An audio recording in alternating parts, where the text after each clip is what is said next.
to start our program for today. It is my pleasure to introduce our moderator for today's discussion and program. Professor Eric Jepson has been at the University of South Dakota since 2006, after teaching at the University of Vermont and University of New Mexico. He is the interim chair of the Department of Political Science and the director of the W.O. Farber Center for Civic Leadership. Professor Jepson teaches classes on comparative politics, international relations, democracy, authoritarianism, and the politics of economic development. His research has been published in the Journal of Politics, World Development, Studies in Comparative International Development, Journal of Polity and Society, Latin American Policy, International Studies Perspectives, and by various academic presses. His research interests revolve around substantial developmental policies in federal countries, in particular India and Mexico, within the constraints and opportunities of the global economy. He was a 2012-2013 Fulbright Nehru Fellow in India. Please welcome Professor Eric Jepson. Thank you very much. It is my pleasure to serve as the moderator for today's important discussion about the future of Social Security. Our panelists today represent different perspectives on Social Security and will provide valuable information and insights and hopefully motivate each one of us to lend our voices to future discussions about the issue.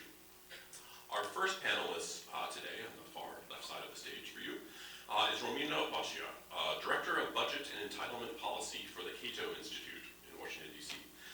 In this role, she specializes in federal spending, budget process, economic implications of rising debt, and Social Security and Medicare reform. She has advised presidents and members of Congress on Social Security policy for more than a decade, and has testified before congressional committees in the U.S. House, in the U.S. Senate, and before the Social Security Board of Advisors. Boccia is a member of the National Academy of Social Insurance, and her work has been widely covered, including by such publications as the Wall Street Journal, the Washington Post, and the New York Times, among other major outlets. She frequently appears on C-SPAN, PBS, and NPR, and she was a featured expert on AARP's 2016 Social Security Solutions Tour. A native of Augsburg, Germany, she earned her MA and BS, master's, and bachelor's degrees, summa cum laude, in economics from George Mason University. Romina, would you please share some opening remarks today? Thank you. Thank you so much, Eric. Is my mic on? Can you all hear me? Hello? Hello? Okay. I sound much more quiet than I did earlier. Thank you so much for having me. Thank you for coming out on this beautiful morning here in Sioux City. This is my first time in your city, and so far everyone I've met has been just lovely. So that's the impression with which I will leave today's event. I'm really glad that we're gathered here to talk about this very important topic, especially with you, because politicians care a lot about what you think, because people in your age group vote in much larger numbers than do younger generations, and we see that reflected in the federal budget. About 40% of the U.S. federal budget is dedicated to programs that serve older Americans, from Medicare to Social Security and a variety of other smaller programs. Meanwhile, the population 65 and older makes up about 20% of the population, so the federal budget disproportionately favors folks in that age group. And it's also partly because of these demographics and the political influence that older Americans have that we are here today talking about the Social Security funding shortfall. It's primarily driven by demographic changes, in particular the aging of American society, with both people living longer lives, which is awesome, and also, unfortunately, declining births, which means that the number of workers that are entering the Social Security system as payers for the benefits that retirees receive today is shrinking. So it's this demographic double whammy, if you will, where overall our society is getting older and we have fewer workers contributing to the benefits that older Americans receive. The other primary reason that Social Security's costs are rising compared to the revenues that the government is able to collect is because in 1976, Congress underwent a major expansion of the Social Security program by indexing initial benefits to wages.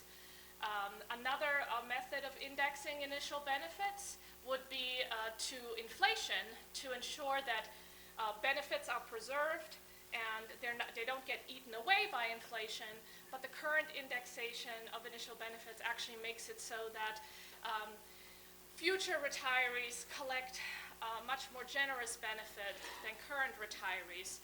So to give you an example, someone with the same earnings history who claimed their benefits in 1995 would collect roughly today, if they were a higher income earner, about $30,000 in Social Security benefits annually.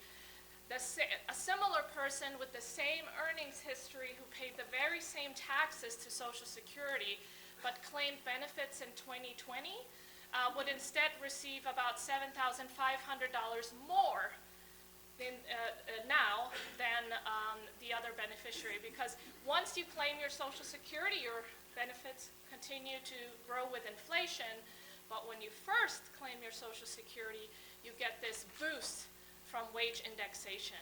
And in fact, that single change is in large part responsible for the funding shortfall, because we're not just preserving benefits, as we heard earlier, to pay them in full, but benefits are actually becoming more generous and therefore more costly over time, while the tax base that covers the cost of benefits is not increasing at the same rate. We also heard earlier, as we're talking about myth number one, that Social Security is a pay-as-you-go program. What this means is that today's workers fund the benefits for today's retirees. It's not true that there's Social Security saved in any form.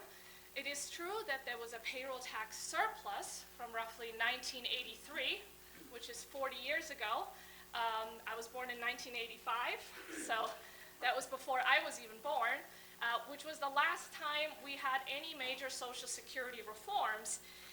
And at that time, Congress raised the payroll tax so much that it actually ended up collecting about $3 trillion additional dollars from payroll taxes than were necessary to fund benefits over that time period. However, since 2010, Social Security has been running cash flow deficits, meaning the payroll taxes that today's workers pay are no longer sufficient to cover the full cost of benefits. Instead, Social Security is able to keep paying full benefits because Treasury, the rest of the government, borrowed from Social Security back in the day, leading up until 2009, and now Social Security gets to go back to Treasury and say, hey, you owe us. But where does Treasury get the money? Treasury gets the money by either raising taxes from the American people or by selling more bonds, which means they take on more debt. So I think that's important to recognize, is that there's no trust fund in the sense that you think about it in the private sector where there's actually economic assets, like whether it's cash or investments, but the Social Security Trust Fund has IOUs, Treasury bonds that only Social Security may hold. They can't sell it in the market, but the Treasury can go out and raise the money and then give it to Social Security. But that's important to keep in mind, I think, because since 2010, the federal government has had to borrow an additional $1 trillion on top of what it paid out in Social Security benefits to cover full benefits. And over the next 8 to 9 years, until the Social Security Trust Fund is depleted, the federal government will have to borrow an additional $4 trillion, meaning the $3 trillion surplus that Congress spent is now costing taxpayers $5 trillion to pay back Social Security, because there's also interest costs. So I think that's really important. If we think about, we're not paying into Social Security, we're paying taxes so Social Security can pay benefits. And so if you're on the receiving end now, you're receiving a tax transfer from current workers, and their taxes in turn won't fund their own benefits either. They will be reliant on the next generation to fund their benefits. And so that all works out unless you have these major demographic shifts that I mentioned. And what's happened is that in the 1960s, we had about 5 workers for every beneficiary. And now we're down to fewer than 3 workers being responsible for funding every beneficiary's benefits. And we're going down to 2 workers. So if you have 2 grandkids, it takes both of them in order to fund the retiree benefit for just one of you. So generally they have 2 grandparents, so you'd have to have at least 4 grandkids to cover both of your checks.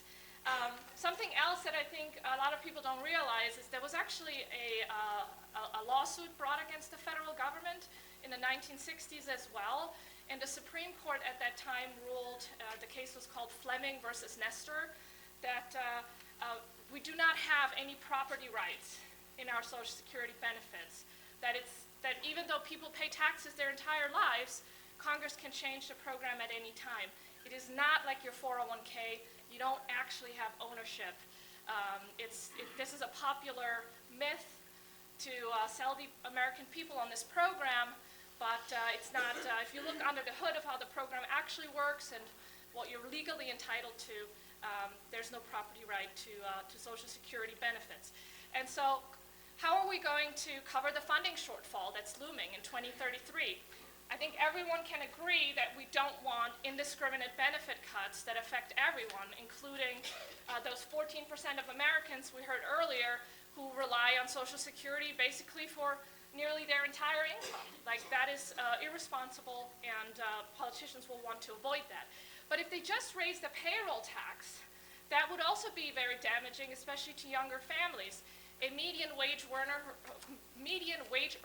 who makes about $60,000 a year, this person's Social Security payroll taxes would go up to over $10,000 a year.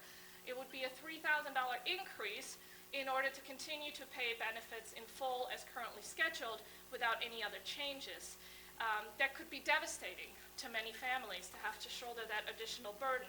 So then some proponents say, well, let's not raise payroll taxes on everyone. Let's just eliminate the payroll tax cap. You've probably heard of this proposal. Well, that would bring in about 5 years of surplus revenue, and then Social Security would be back in the black. So we would actually have to save that money, which Congress didn't do in the past, to make sure it's there to pay for future benefits.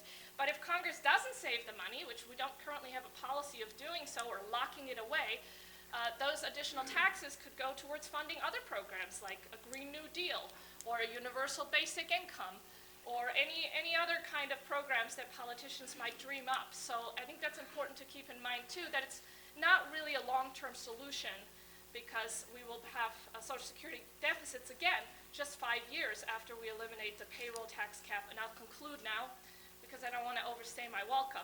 I think it's really important that we confront the fiscal and economic reality of the situation that we face and look under the hood of the Social Security program for how it really operates and beyond the rhetoric that politicians have used in order to talk about this program.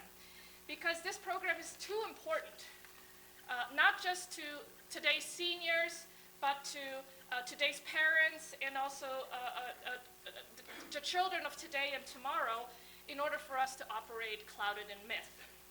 So that's why I want to bring some of those facts to light. The program was unfortunately not designed with generational equity in mind. And so I think what we need to have now is a more thoughtful and informed conversation about how we can strike a more fair social contract that considers both sides, younger Americans who pay for benefits and the older Americans who depend on benefits. And also for us to adjust this program, which is next year will be 90 years old, to the realities of the 21st centuries, where workers have a lot more options to save and invest in a way where they can build real wealth that they also own and have property rights to in the future. And lastly, while I think we can all agree on preserving benefits for the current generation that's already receiving them, people who are already retired who don't have as many options to say work more or save more, we should talk about changes for the next generation of recipients. that keep in mind also that we want to preserve economic opportunity for younger Americans so that they too will be able to prosper and thrive in an America that remains strong instead of being saddled with undue government debt burdens. Thank you.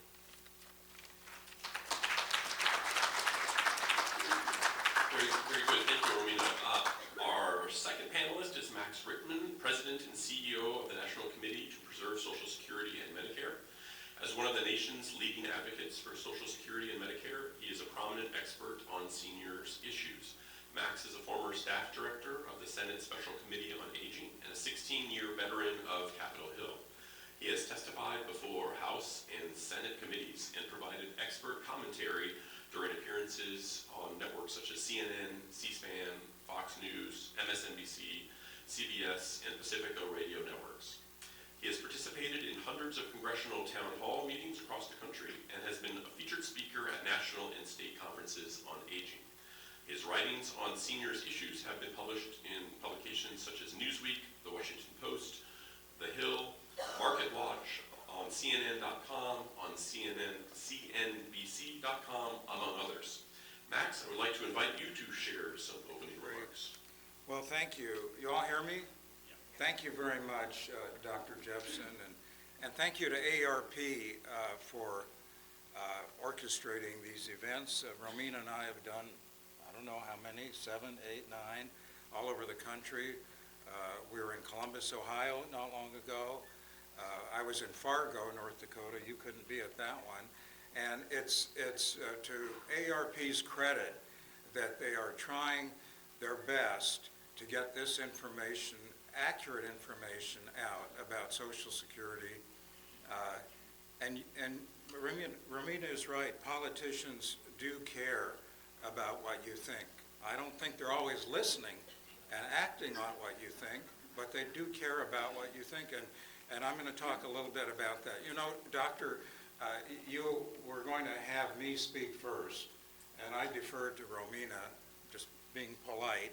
I'm kind of sorry I did that, frankly, because Romina is a very smart and a very nice person, but she's really wrong about so many of the things that she has said about Social Security. And if I had more placards, I could jot down more of the myths that she just perpetuated, besides these that are up here now. And I'm going to try to get into some of that. First of all, how many of you think your Social Security benefits are too generous, like Romina thinks? Anybody think they're too generous? Of course they're not too generous. People are just getting by on Social Security. It's not overly generous, and we all know that. And in fact, when you do go to town hall meetings or campaign events with people running for Congress, you'll hear that, and you ought to make sure you set the record straight. Look, there is a long-term problem with Social Security. The trustees, this isn't Romina or me or Dr. Jepson saying this, the trustees of Social Security issue a report every year, every spring. And the last one tells us this program will not be able to pay full benefits for everybody, as it's done for 89 years. Pretty amazing, a federal program that has kept its promises for 89 years. But in 2034, 2035, there won't be enough money coming in to the program. There won't be enough money in the Social Security Trust Fund, which, by the way, is real. It's not an IOU with Max Richtman written on it. It's a federal bond, a government bond, a treasury bond, has the full backing of the U.S. government. But at that point, if nothing is done, benefits will be cut 17, 18%, right? That's not going to happen. You can be sure there isn't a single member of Congress, Senate, House, Democrat, Republican, Independent, that would go to a town hall meeting like this in 10 years and say, look, I didn't do my job and your Social Security benefits are going to be cut by 20%. That's not going to happen. So there will be some changes made to Social Security, just like there were back in 1983 and 1984. As Romina said, the last time there were some reforms to the Social Security program. What are those changes going to be?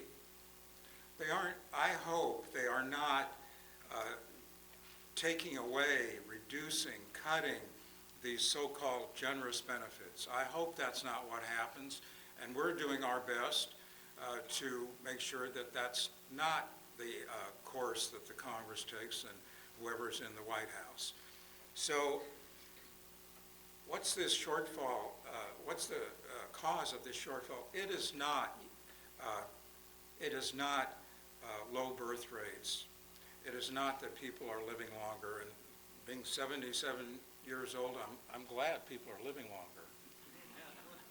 But that's not the problem. If people, one of the reasons you hear these numbers about how long people are living, how much longer they're living now, is you're looking at infant mortality and child mortality rates. The real number to look at is how much longer are people living that were born in 1940, around 1940 or later, and it's about 4 years, okay? 2 of those years have already been absorbed because the age for Social Security, as you all know, is going up for everybody. Will be 67 instead of 65. The reason Social Security is facing this dilemma of a shortfall is because there isn't enough revenue coming into the program. There is not enough revenue, and there are ways to fix that. When the trustees issued their reports, one of the things that really struck me and a lot of other people, and this was true in the early 1980s when Social Security was reformed, is the fact that the disparity in wages, the reason, one of the reasons, the main driving reason, according to the trustees, is we have this shortfall that will come in another 10 or 11 years, is wealthier people are making so much more money. They're not paying taxes on Social Security, right? You're nodding your head. You get it, right? There is a cap on Social Security on wages subject to the FICA tax. It changes a little bit every year. As Romina says, it's determined by wage growth, goes up a little bit every year. This year it's $168,600. After that, no more payroll tax, right? Why? Why does it stop there? Back in the early 1980s, 92% of wages were covered by the payroll tax. Now it's around 80% because so many people are making much more money than the average person, and a lot of people are, instead of getting wages, are getting stock options, benefits that are not taxed by the FICA by Federal Insurance Contribution Act. So that's the reason we have a shortfall, the main reason that we have a shortfall.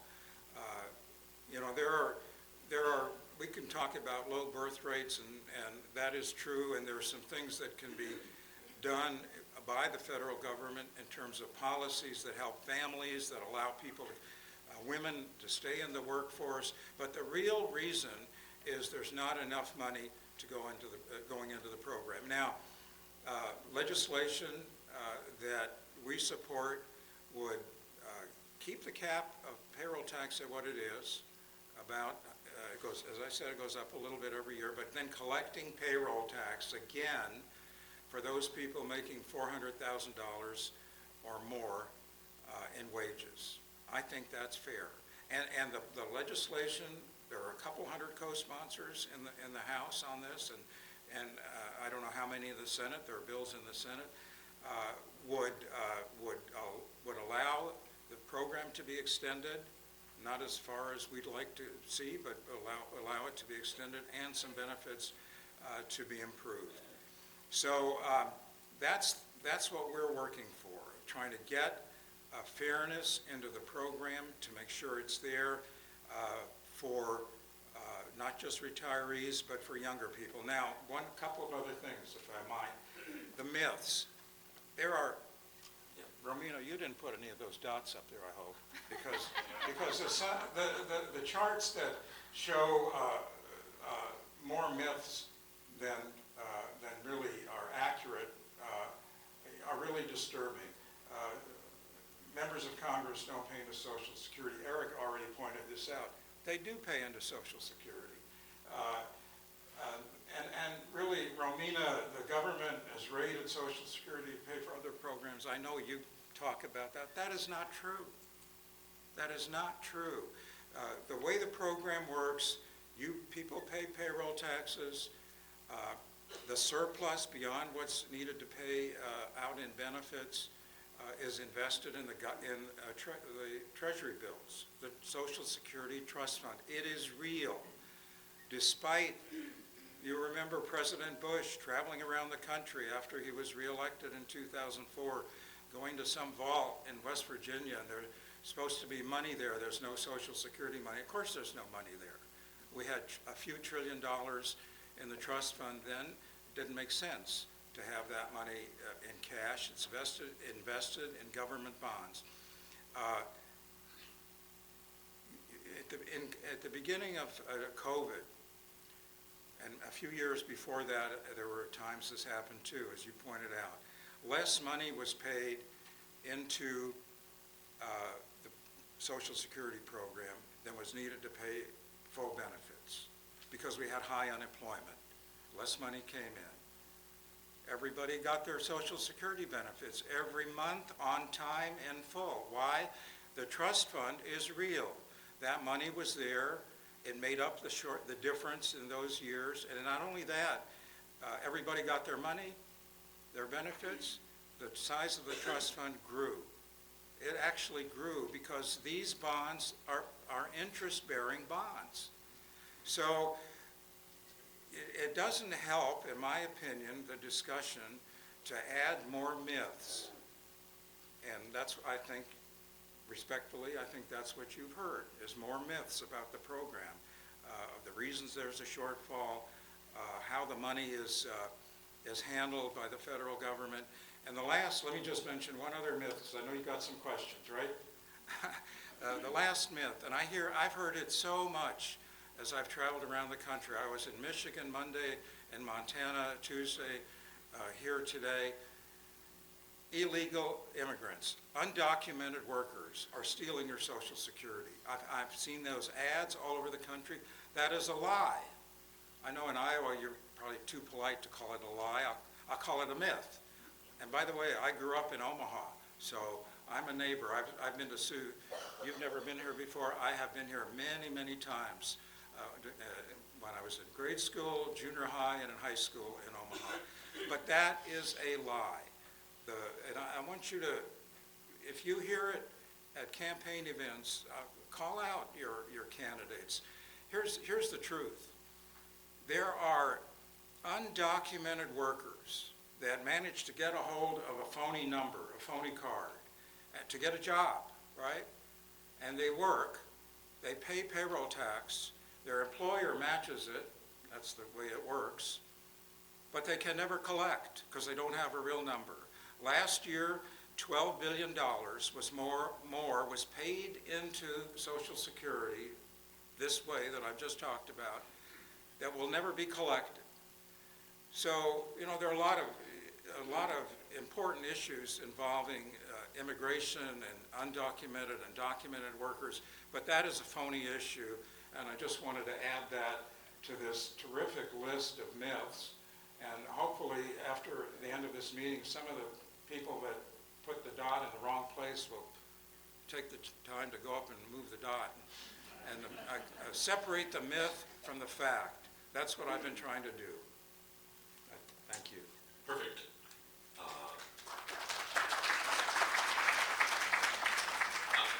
Thank you to you both.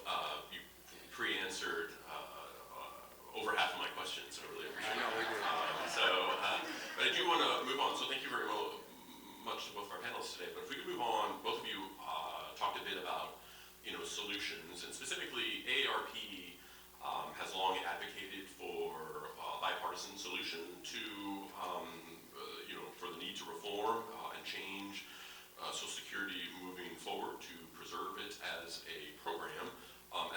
right now. There's an election upcoming.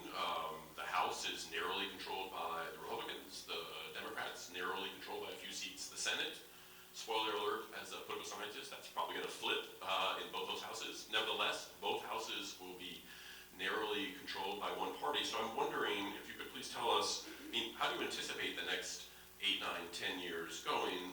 Is there hope for, as AARP has called for, a bipartisan solution to the impending or the problems that both of you have outlined in your remarks? Romina, you can start. Thank you. Yes.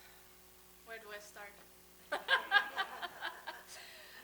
to your question, Eric, because I want to be polite, the House Budget Committee in January passed the Fiscal Commission Act, which has a companion bill in the Senate called the Fiscal Stability Act. It would set up a bipartisan commission consisting mostly of members of Congress and a few independent experts to discuss what reforms are necessary, not just to shore up Social Security and Medicare, although that's part of the plan, but also to stabilize the growth in the United States debt. Because as some of you may be aware, we recently exceeded $35 trillion in government debt. Social Security is not making up a big portion of that yet. As I mentioned, the federal government has had to borrow about $1 trillion in order to pay Social Security benefits in full. And over the next 10 years, they'll borrow another $4 trillion because, as Max and I both know, Treasury bonds are government debt. That's a measure of government debt. And so when the government repays Social Security, they have to take on more debt to do so. And so Social Security is contributing somewhat to that problem, especially over the long term. If you look at the financial report of the United States government, every year they put out an updated report where they look at our long-term unfunded obligations. They map out over the next 75 years under current tax and spending policies, are we able to meet all of our obligations, or do we have an unfunded obligation? Is there a fiscal gap or a long-term deficit? And then you can also look at what's contributing to that fiscal gap. We have a fiscal gap that's about $80 trillion deep. So it's just shy of the entire economic product of the United States in 1 year. The way you can think about it is we would have to invest every single penny that we all produce in an entire year without paying for our rent, our mortgage, any food. All of that money would need to be invested in order to cover that shortfall, just to give you a picture of how big it is. But if you look at what consists of what makes up the shortfall, it's 2/3 of it is Medicare, and then 1/3 of it is over the long term, if we just borrowed to continue to pay Social Security benefits in full, as we're doing right now, Social Security would contribute the other 1/3. And so Medicare and Social Security are responsible for the entire long-term shortfall. So we have to do something about these programs. But of course, it's politically very fraught. There's a lot of rhetoric. There's a lot of myths. People are confused about how these programs really work. And so it's difficult to make sensible changes. That's why I think a bipartisan commission is the best avenue to have those adult conversations and then to come up with a proposal, just like we did in 1983. Congress stood up a commission, the so-called Greenspan Commission, to avoid benefit cuts. And they came up with a balanced bipartisan solution that asked some people to pay more in taxes and that asked beneficiaries to accept lower benefits in the future. And so that's the kind of compromise I think that will ultimately get us over this hurdle. So, my turn? Yes. Dr. Jepson, really, there's an election coming up? Yeah. All right, I didn't know that. You know, benefits have already been cut. In 1983 and 1984, benefits, the cost of living adjustment, and maybe we can talk about that, was delayed. Benefits were cut. We don't need to cut benefits anymore. As I said earlier, benefits are modest. We don't need to cut benefits. And a fiscal commission Sounds good, right? The commission that Romina talked about is really, it's a fig leaf. It's a way for members of Congress to support cutting benefits, which you don't want, and I don't think most of their constituents don't want, without having their fingerprints on it. The commission that she talked about, and I know she's written about it, I don't agree with some of her writings, but it would ram through changes to Social Security with no real opportunity for groups like us or AARP to be involved, to speak, to have testimony. It would ram through a legislation, a piece of legislation, limited time to consider amendments, if there would be any. Wouldn't go through the regular order, through the Ways and Means Committee in the House, the Finance Committee in the Senate, and people in Washington think they might be able to get away with cutting your benefits and not suffer political consequences. That's what this fiscal commission, I went to the Budget Committee hearings, to the markup, I sat through all that for days, and what I'm telling you is my perspective on a fiscal commission.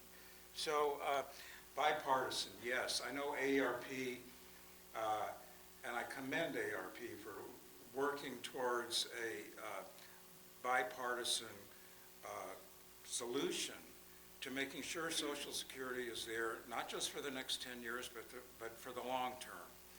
There is bipartisan support. Now, I'll look in this room, and we're in Iowa, close to South Dakota, Nebraska, so there are probably, I'm sure there are Democrats here, a lot of Republicans, independents, a bipartisan group.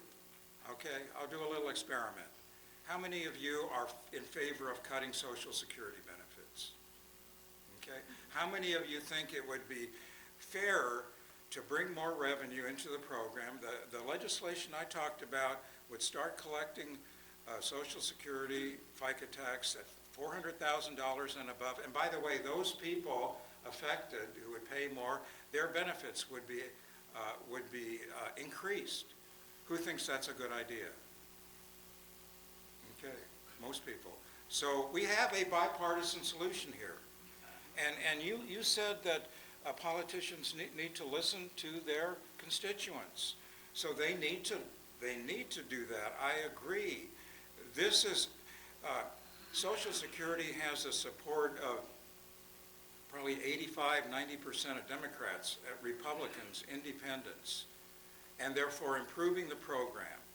They're not, all the polling shows that. It's not about let's cut the program.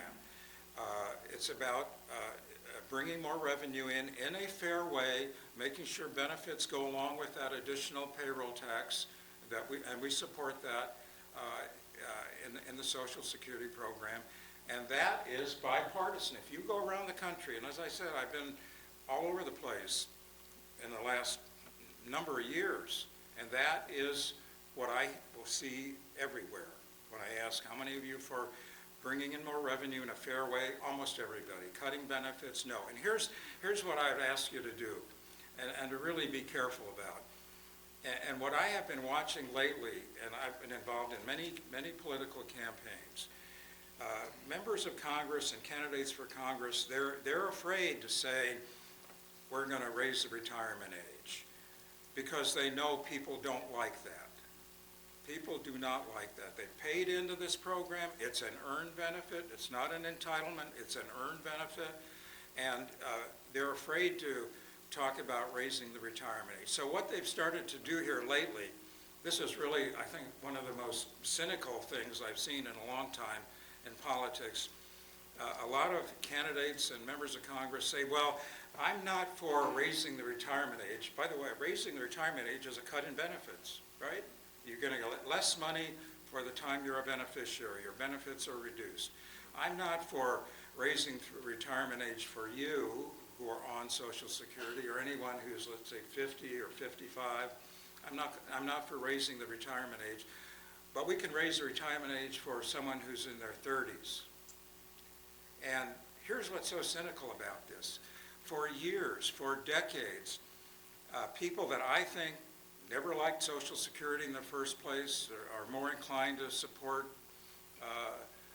you're on your own, you take care of your retirement, you're on your own, good luck. I'm not even sure about the good luck part, but they have bombarded younger people into thinking Social Security won't be there, that it's going broke, that the money's not there, the money was stolen, the trust fund isn't real. These younger people have been bombarded with these myths about Social Security going broke. It won't be there. I mean, so many younger people. I did a town hall meeting with a very young congressman in Philadelphia, Temple University, really a good school. A lot of students came to it. It was on Social Security, but a lot of students came. None of them believed it would be there for them. They believe they're more likely to see a UFO than to ever get a Social Security check, or see Bigfoot than to ever get a Social Security. That is wrong. So listen, when you spend that much time convincing younger people it won't be there, and then you start talking about raising the retirement age for these younger people, they don't care, because you've already convinced them it won't be there in the first place. So you're going to raise the retirement age? It's no big deal for them. So that is what I think is going on. The last point I'll make is this program is there for younger people right now. And I talked about this at this event in Temple University.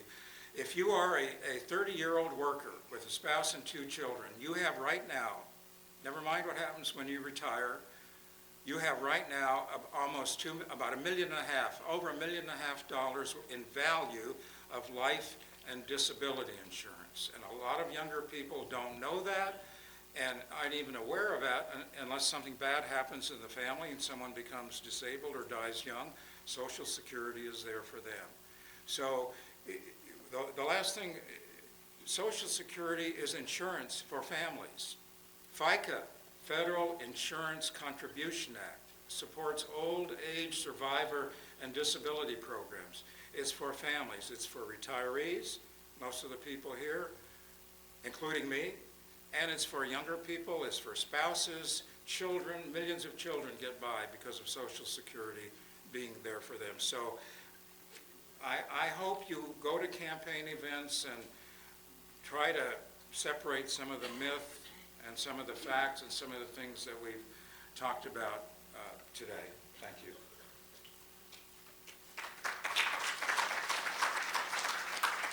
Perfect. I can echo that. I polled my students last week. Not a single one of them thought the program would be around for them. And both of you touched upon this, both the generational angle, but I want to maybe zoom out a tiny bit, and then we can zoom back in. But distributional consequences here, right? Almost every reform, raising the retirement age, increasing revenue to support the program, there's a variety of reforms that have been offered. All of them cut in different ways across either generations or life expectancies aren't the same for all types of workers all across the country. If you could each maybe talk a little bit about some of these reforms and how you see them either in a positive way or negative way, either redressing shortcomings in the current system or in fact protecting vulnerable populations.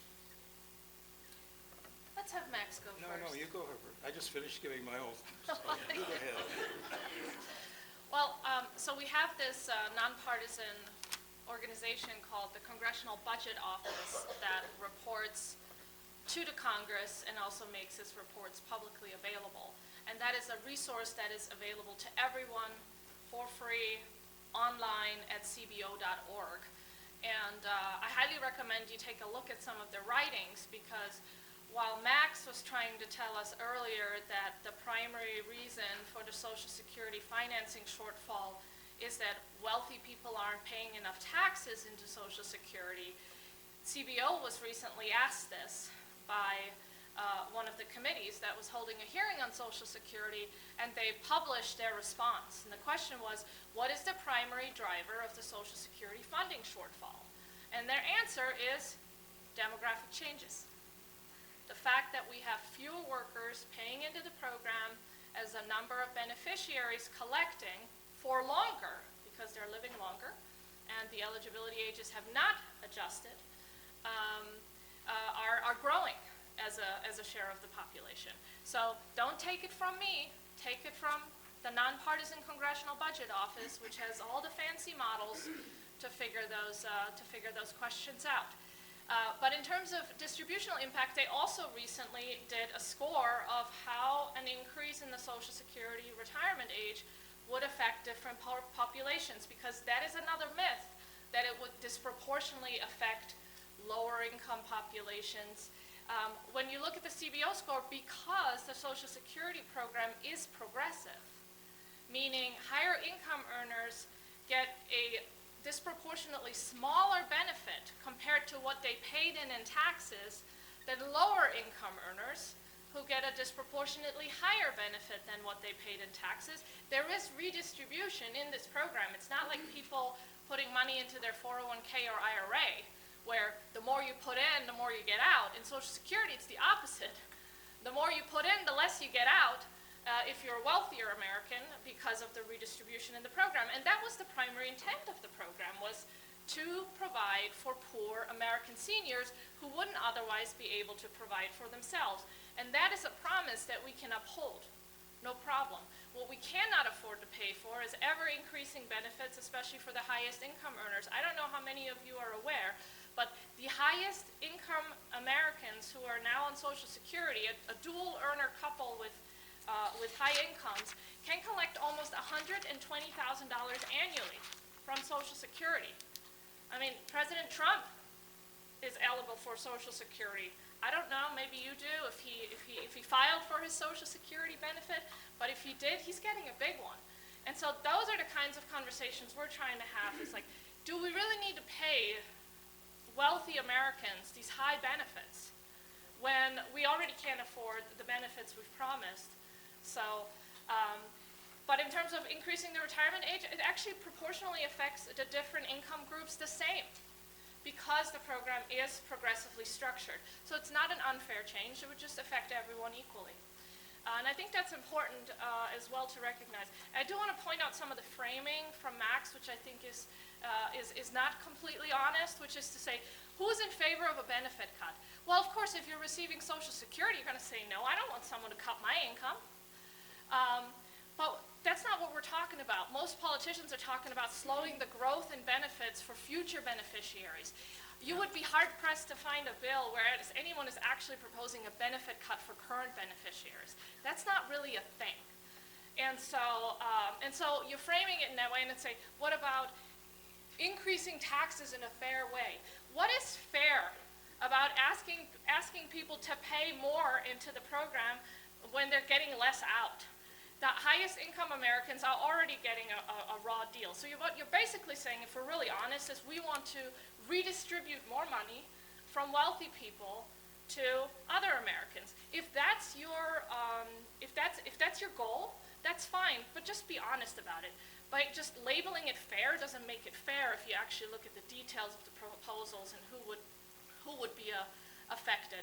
But I think actually one of the best and most underrated changes is to look at that change that happened in 1976 when initial benefits were indexed to wages instead of prices, because that is actually unfair. Because it's unfair to Americans who retired earlier, whose benefits grow with inflation, and someone else who paid the same amount into Social Security who just happened to be younger and therefore qualified for benefits later, gets a much, much bigger check for the rest of their lifetime. If anything, that's unfair.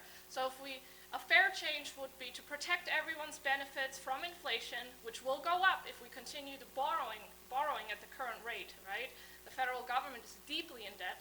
We're running trillion-dollar deficits, $2 trillion roughly this year. And so it's not just Social Security, right? We have other programs to worry about as well. And that's the last thing I'll say. If we're thinking about, okay, we want to raise taxes on wealthier Americans, fine. How much money can you really get out of that group of people? I was testifying before Congress, and the Democratic witnesses were asked, what do you think is the maximum amount of revenue we could get from our current system if we just raise taxes to the maximum amount? And the Democratic witnesses said, the highest we've ever been able to raise is about 20 to 21%, at a time when the economy was roaring. So that's another aspect you need to keep in mind. However, federal spending is projected over the next 30 years to go to 30% of GDP.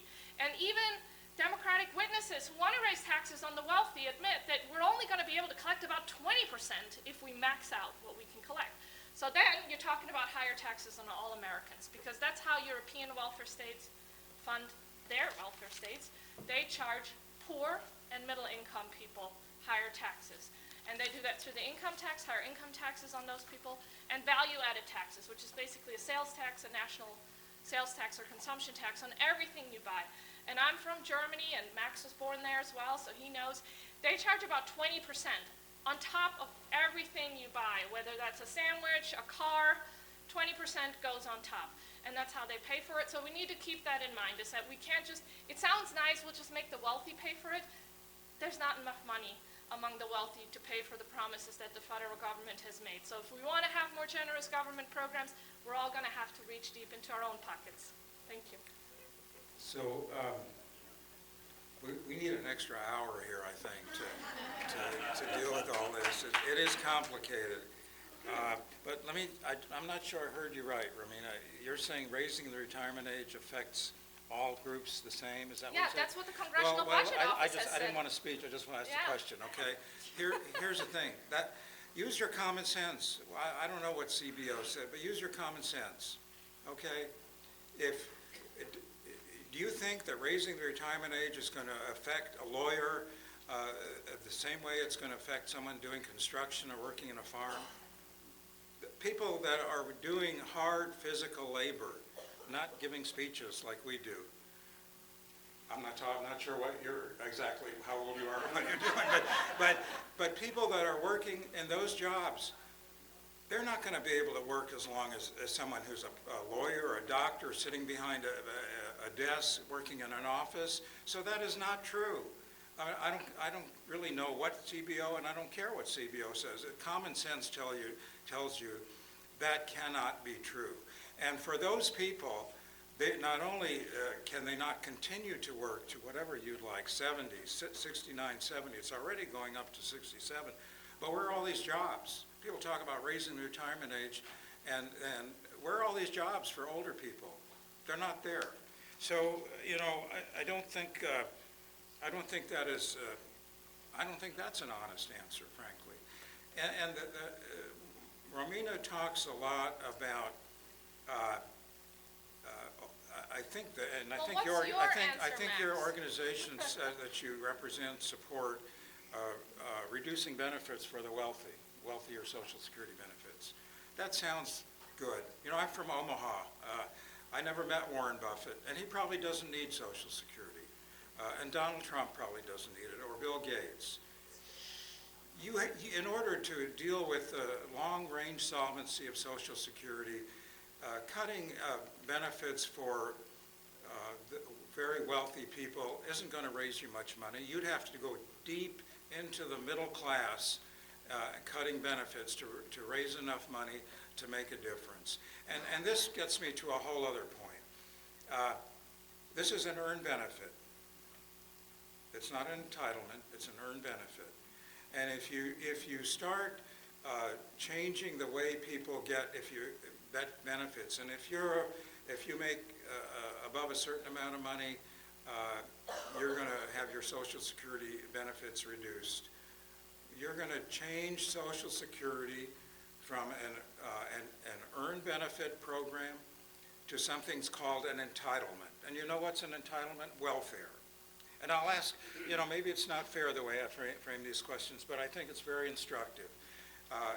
If Social Security became an entitlement, your benefits were based on how your status, your financial situation, not on the fact that you paid in all your life, you didn't know you were going to end up living only on Social Security or be hanging around with Warren Buffett. You don't know that. You're paying into the program. You're buying insurance, not just for retirement, as I said, disability, survivor benefits, children's benefits. You're buying insurance. And so you're going to change it into a program where it becomes an entitlement program, like welfare, okay? There is not a whole lot of support for welfare programs. I have never met a person on Social Security who's ashamed to be on Social Security. Never. You probably haven't either. And I have never met a person who would be proud to be on welfare. And if we change this program into an earned benefit, into a welfare program, all of those numbers that I mentioned, the 80, 85, 90% of support that Social Security garners, that's going to disappear. So it's important that we keep the big picture in mind, use common sense, talk to your members of Congress, and I meet a lot of people. I tell them what I do, and they say, oh, I'm for that. I'm for social. Everybody's for Social Security. Every politician's going to say, almost every politician, I'm for it. But you need to ask them, are you for raising the retirement age, which is a cut in benefits? Are you for changing the way the COLA, you all know what a COLA is? You think it's too generous? You're going to get 2.6%. It's going to be announced in a couple weeks. It's going to barely keep up with the cost, your increased cost of your Medicare Part B premium. It's not too generous, but there are people who think the COLA formula should be changed so that your COLA is even smaller, even though it's been zero 3 out of the last 11 years. The COLA should be, the formula should be changed so that it's accurate and more generous. So ask when you go to these events, you told me there was an election coming up, go to these events, ask these candidates, not just are you for Social Security, are you for cutting benefits? Are you for raising the retirement age? Are you for changing the way the COLA is computed so that my protection against inflation is smaller? And try to get the right answers, the correct answers whenever you can.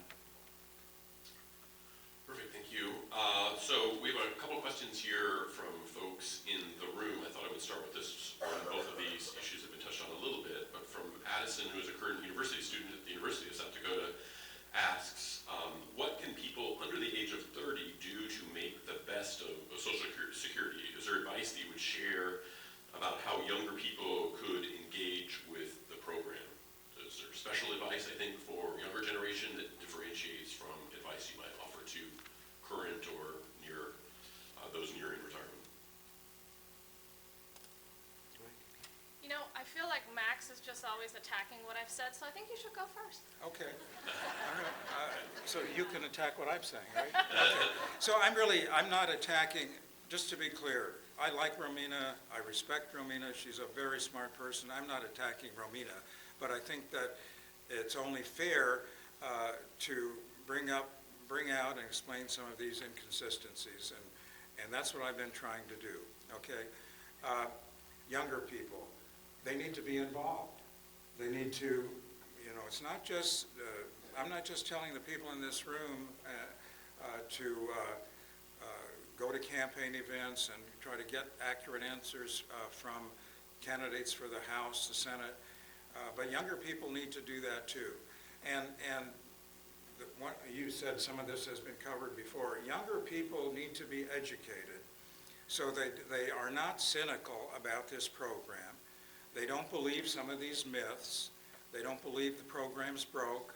As Eric said, the Social Security program will never be broke unless we have 100% unemployment and nobody's paying in. Then it'll be broke. That's obviously not going to happen. So younger people need to understand the value of the program for their parents, their grandparents, themselves when they retire. They need to understand the value of the program as insurance for them right now in case a younger person dies or becomes disabled. This program is there for them because there's insurance value, survivor insurance, disability insurance. It's there with Social Security. You may want to buy that kind of coverage and you may not be able to because of a health condition you have. So I guess,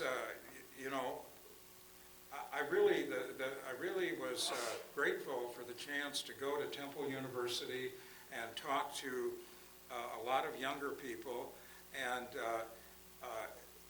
try my best to educate them about this program. So I have my challenge on that too, going to AARP meetings and to venues of younger people as well. So, Yeah, thank you. I'm also lucky I get to speak with students about these issues quite a bit. I'll actually be in Omaha at Creighton University talking about this issue in November. I'll be at Harvard just 2 weeks later, and I have a few other universities on my tour. I'll be in El Paso, Texas, etc.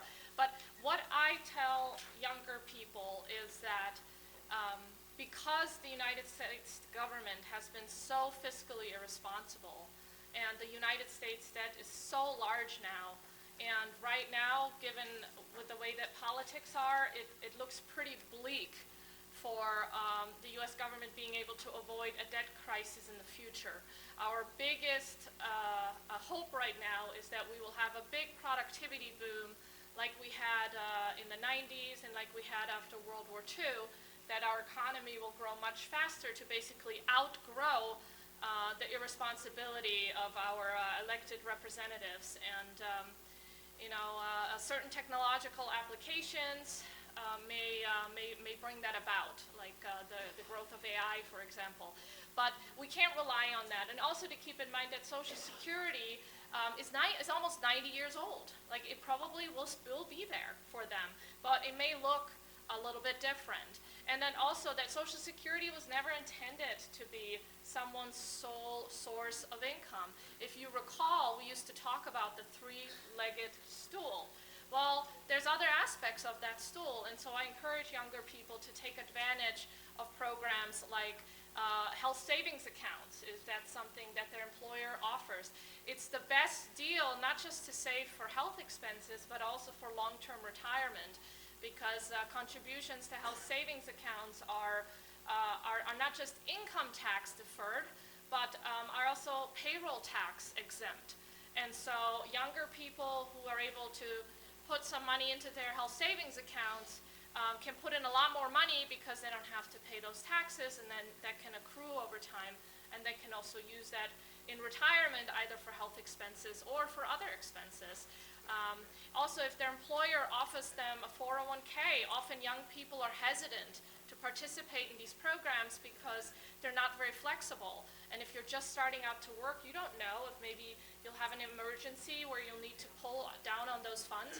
And the 401ks and IRAs are very unforgiving to people who have an emergency or want to put money down on a house. Sometimes you're allowed to borrow against your own money, but in many cases employers don't want you to borrow because it's too much of an administrative hassle. And so we've been promoting the establishment of universal savings accounts. It's something that the Canadians have adopted. It's particularly beneficial for lower income workers, younger workers, because these are savings accounts where people get the same tax benefits as they get from saving in 401ks and IRAs, but they can pull the money out before they retire. They can use it for emergencies, they can use it for a down payment on a car, a house, etc. And so that's something that I think is long overdue for us to adopt a change like this. But in the meantime, for young people, if they can, to participate in those programs, their employers will often offer them a match. That's free money. Don't leave that on the table, because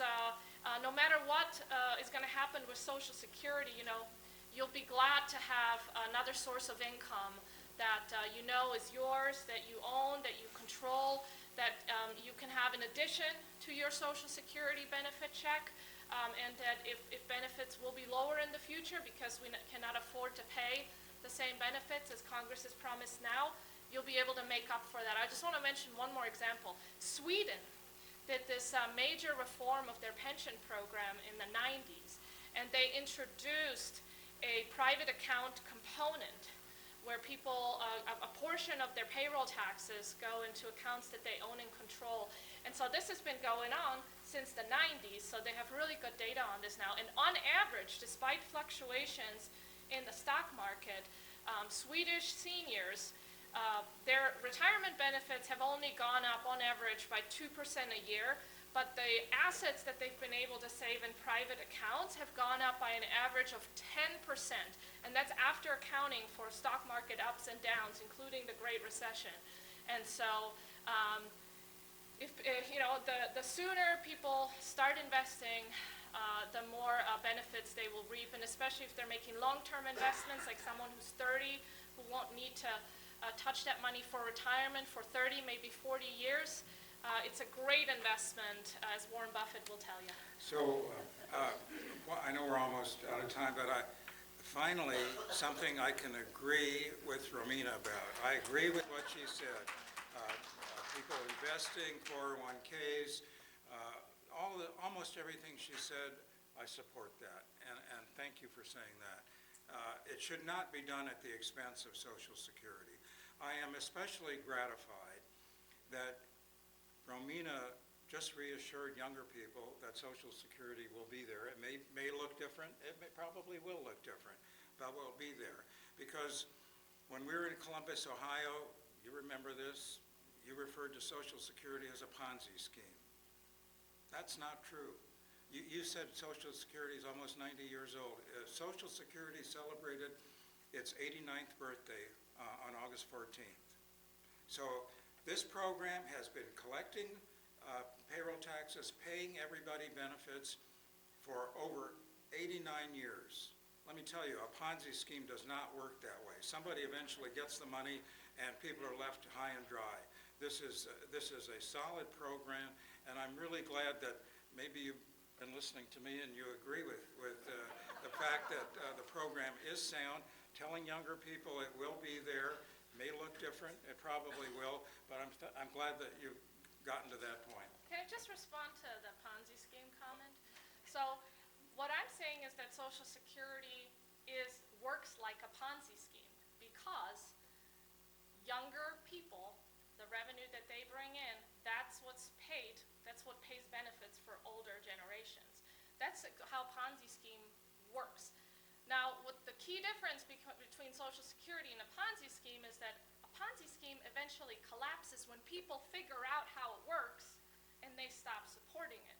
But with Social Security, because it's run by the federal government, what the government has been doing is, in order to keep paying benefits to older generations, as the government has promised, is they've just increased how much they're collecting from younger generations. And this is one promise that Social Security has not kept. Yes, it's paying out benefits. However, when Social Security was first put in place, the American people were promised that it would never collect more than 2% of their income. Who can tell me what the Social Security payroll tax is now? It's 12.4%. So that is a promise that Social Security has not kept, and the only way they've been able to keep this Ponzi scheme-like program going is by charging the next generation more. So translation is, it's not a Ponzi scheme, okay?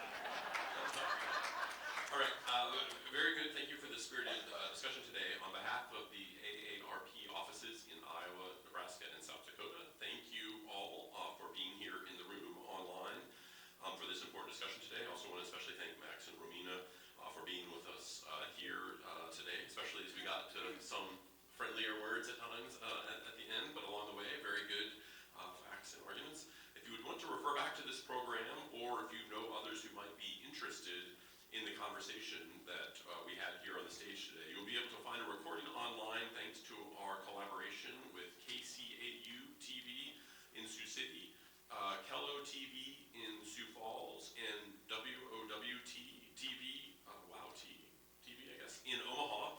In addition, you'll be able to find links to the recording on each of the respective states' AARP state office page. Again, thank you for coming today, and thank